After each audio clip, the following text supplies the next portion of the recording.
Lutte contre le chômage en milieu jeune, le gouvernement opte pour l'entrepreneuriat. Une session de formation est ouverte à Abéché dans ce sens. Dans le Wadaï, la secrétaire d'État à la santé publique cherche à cerner les réalités du terrain pour une action conséquente dans la lutte contre la mortalité maternelle, néonatale et infantile. Formation sur la prise en charge sociale et juridique des mineurs. Les rideaux sont tombés hier. Bonsoir à vous, mesdames et messieurs, et bienvenue dans cette édition du journal. La secrétaire d'État à la santé publique vient d'effectuer une mission dans la région du Wadaï. Accompagnée des techniciens du département, elle est allée s'enquérir de la situation sanitaire et faire un plaidoyer pour la lutte contre la mortalité maternelle, néonatale et infantile. Adoum Abdelkader. Une rencontre avec les autorités administratives et les responsables de la délégation sanitaire du Wadaï, puis une descente dans les différents services de l'hôpital régional d'Abéché ont permis à la secrétaire d'État à la santé publique, Shamsal Houda Abakar Kadade, de prendre le pouls de la situation sanitaire de la dite région. Ici, par exemple, nous sommes au service de la maternité. La deuxième personnalité du ministère de la Santé publique a suivi avec attention les explications des responsables de ce service. Des explications qui font état de manquements et difficultés qui rencontrent le personnel. Shamsal Houda Abakar Kadade s'est également rendu au chevet des femmes porteuses de fistules venant des différentes régions du pays et de Darfour au Soudan. Passé la phase de constat, la secrétaire d'État et les membres de la délégation constituée des spécialistes en santé de reproduction ont eu une séance de travail avec les responsables administratifs, leaders religieux et traditionnels et les représentants des organisations féminines du Wadaï. Ces différentes composantes de la société ont pris connaissance des causes et conséquences de la mortalité maternelle. Ensuite, elles ont suivi un plaidoyer des membres de la délégation. Pour ce qui est des doléances exprimées, la secrétaire d'État à la santé promet réagir promptement en vue d'améliorer les conditions de travail et d'atteindre l'objectif de zéro mortalité maternelle et infantile. La secrétaire d'État à la santé, Shamsal Houda Abakar Kadade, s'est ensuite rendue au village Abougoudam, une localité située à une vingtaine de kilomètres au sud d'Abéché, pour les mêmes plaidoyers. Le ministre de la Jeunesse et des Sports, Mohamed Adoum, a procédé hier à Abéché à l'ouverture des travaux de la session de formation en entrepreneuriat jeunesse. C'était en présence du gouverneur de la région du Wadaï ainsi que de plusieurs autres hautes personnalités civiles et militaires de la région. Mohamed Moussa Bamicheï. Doter les jeunes tchadiens des connaissances diverses, c'est le souci qui anime les autorités du ministère de la Jeunesse et des Sports. Plus de 200 jeunes bénéficient d'une formation en entrepreneuriat. Cette formation est organisée par le ministère de la Jeunesse et des Sports avec le concours du Fonds national d'appui à la jeunesse. Le gouverneur de la région du Wadaï, Haroun Daoud, s'est félicité du choix d'Abéché pour abriter ses assises, tout en louant l'initiative du chef de l'État qui a créé le Fonds national d'appui à la jeunesse. La présence de M. le ministre en ce moment à Abéché est la concrétisation de cette promesse faite en 2012. À l'instar des autres régions du Tchad, le Wadaï a subi également les effets de la crise économique qui secoue le monde entier, avec ses corollaires qui sont le chômage des jeunes, le sous-emploi, pourquoi pas la pauvreté.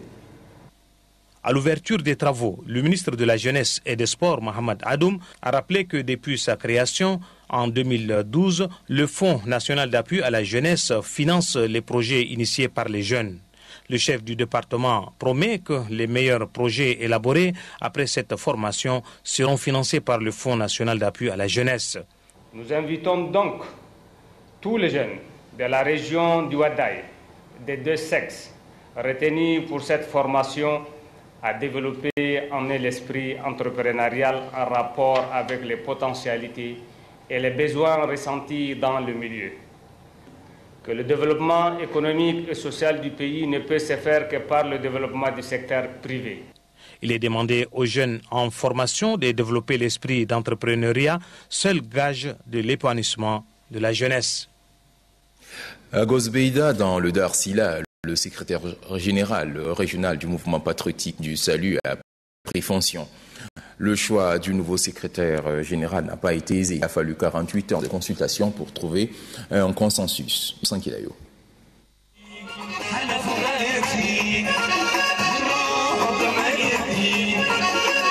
Après 2 jours de bras de fer, de tergiversations et de contestations entre les militants de Darsila, un compromis a été finalement trouvé par rapport au choix du nouveau secrétaire général régional du MPS de cette région.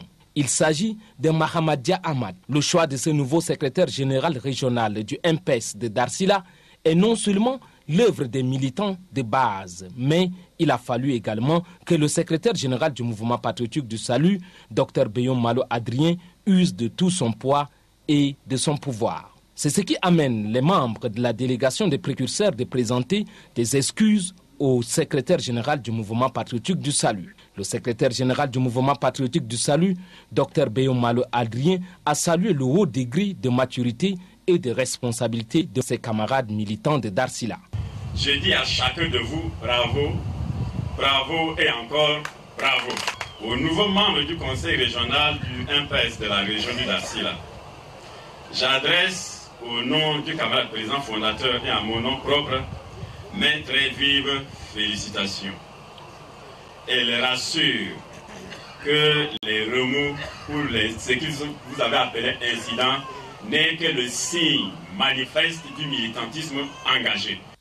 Le nouveau secrétaire régional de Darsila, Mahamadia Ahmad, rassure au secrétaire général du MPS et ses camarades qu'il est le secrétaire rassembleur des militants de Darsila. Dr Beyon Malo Adrien a prodigué quelques conseils à Mahamadia Ahmad et les membres de son équipe. L'efficacité et la rénovation, ces nouveaux mots clés de notre congrès ne sont pas des simples slogans à la mode. Ce sont des fondamentaux destinés à rythmer toutes nos activités politiques. En d'autres termes, la rénovation et l'efficacité doivent déterminer et indiquer la différence entre les bons militants et les mauvais militants dans nos pratiques quotidiennes. Après Goizbeda dans le Darsila, le secrétaire général du MPS et son équipe ont pris la direction d'Amtiman dans le Salamat. La Convention des sociodémocrates tchadiens a un nouveau siège situé au quartier d'Iguel, dans le 8e arrondissement de N'Djamena. Ce siège permettra aux membres du parti de jouer pleinement leur rôle. La cérémonie d'inauguration a été présidée par le président national du dit parti. Les détails avec Mohamed Moussa Bamichei.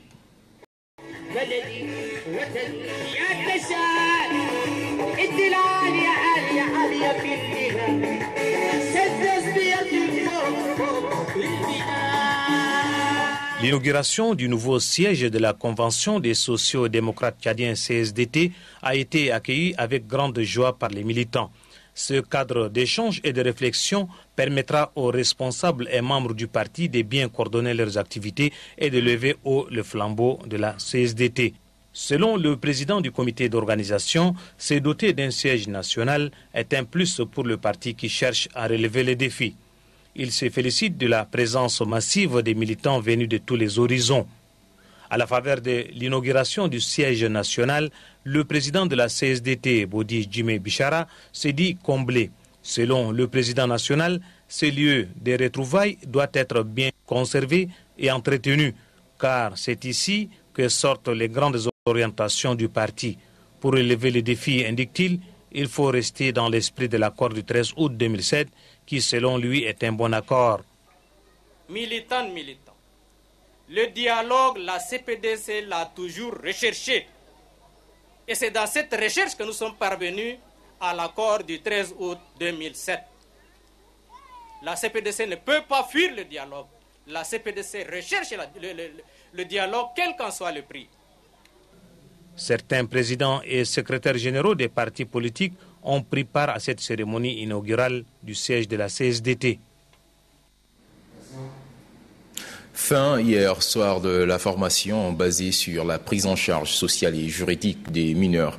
Cette formation a réuni les avocats et les assistants sociaux et juridiques et les responsables des centres d'hébergement des mineurs. Maral et Joséphine. Avec cette formation, le renforcement des capacités des acteurs impliqués dans la prise en charge psychosociale des mineurs, divers thèmes ont été présentés. Les techniques d'entretien et d'écoute des mineurs et le travail en réseau constituent les principales interventions de cette session de formation.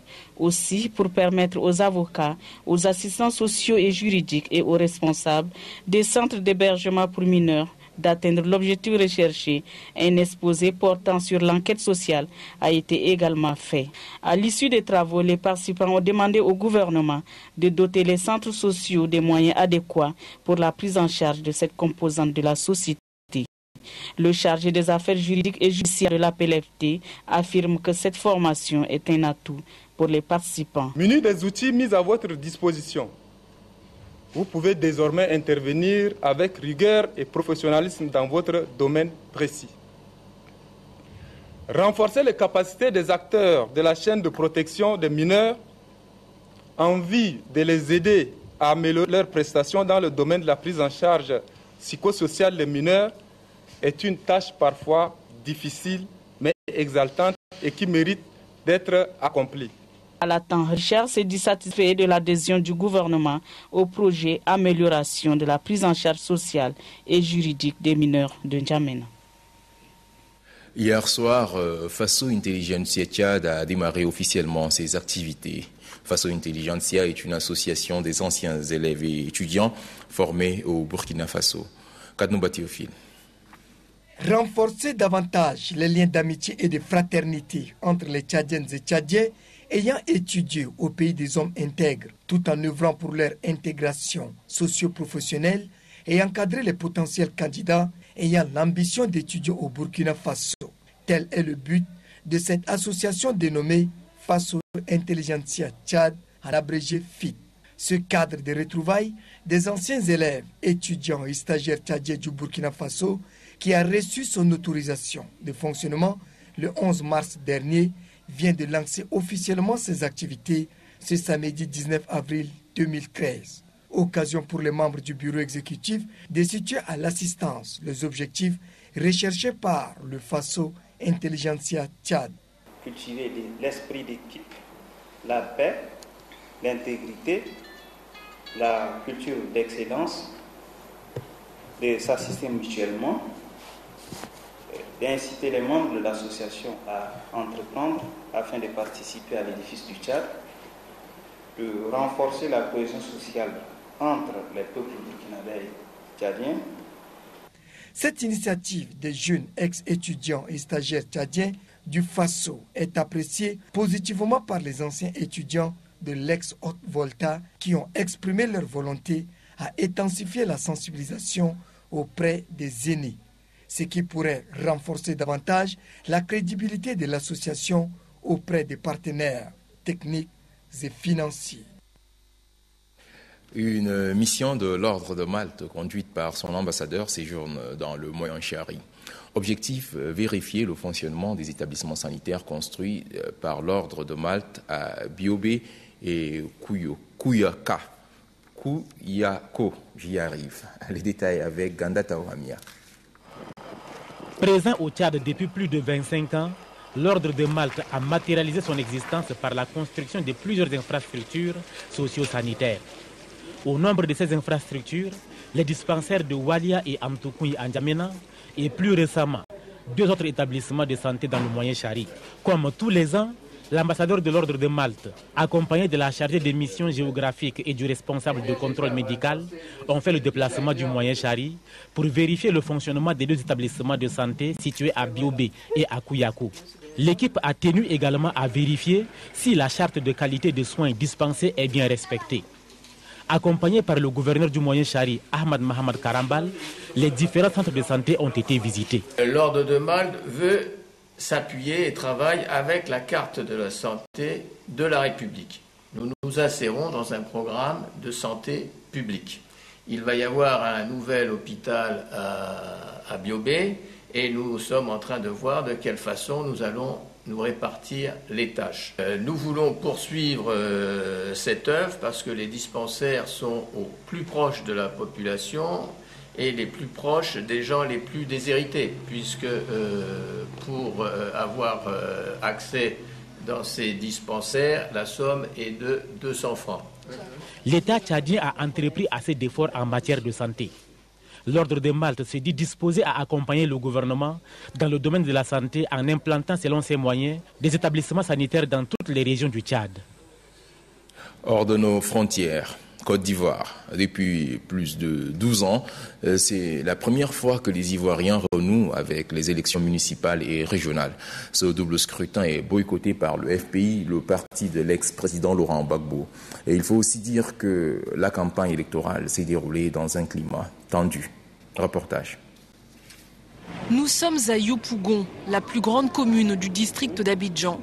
Ici, on ne vote pas pour les régionales, mais pour les municipales. Pour ces premières élections locales depuis 12 ans, l'affluence était très faible dans les bureaux de vote.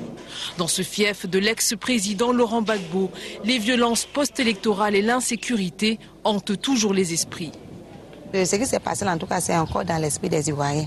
Alors, donc j'espère que cette élection-là ne va pas se passer comme ce qui s'est passé là.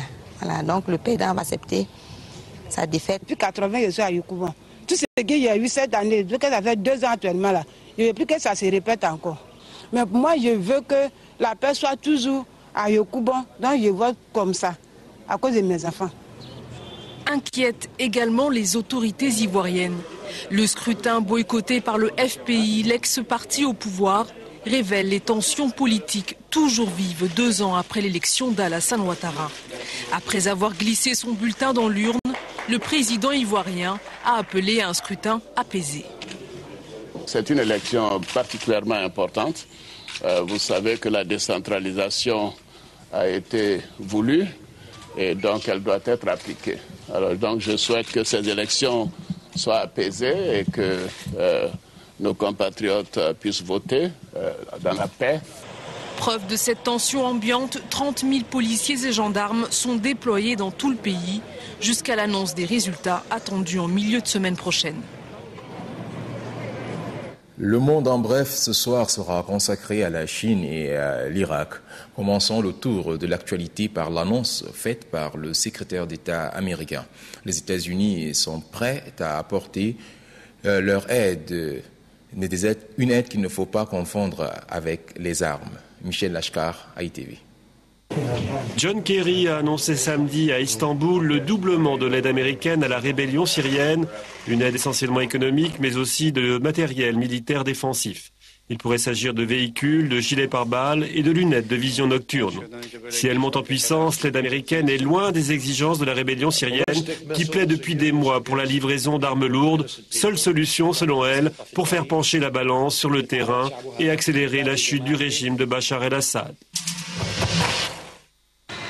Les Irakiens votaient samedi pour renouveler leur assemblée provinciale, premier scrutin depuis le départ des troupes américaines fin 2011. Selon la commission électorale, le taux de participation approchait les 51%, mais les résultats ne sont pas attendus avant la fin du mois. Seules 12 des 18 provinces irakiennes ont participé au scrutin, ce qui entame quelque peu sa crédibilité. Dans les provinces d'Al-Anbar et de Ninive, majoritairement sunnites, le vote a été reporté en raison de l'instabilité. Les attentats à la veille du vote avaient fait 10 morts et 41 blessés au nord de Bagdad. Une foule compacte se pressait dimanche à l'ouverture du salon de l'automobile de Shanghai.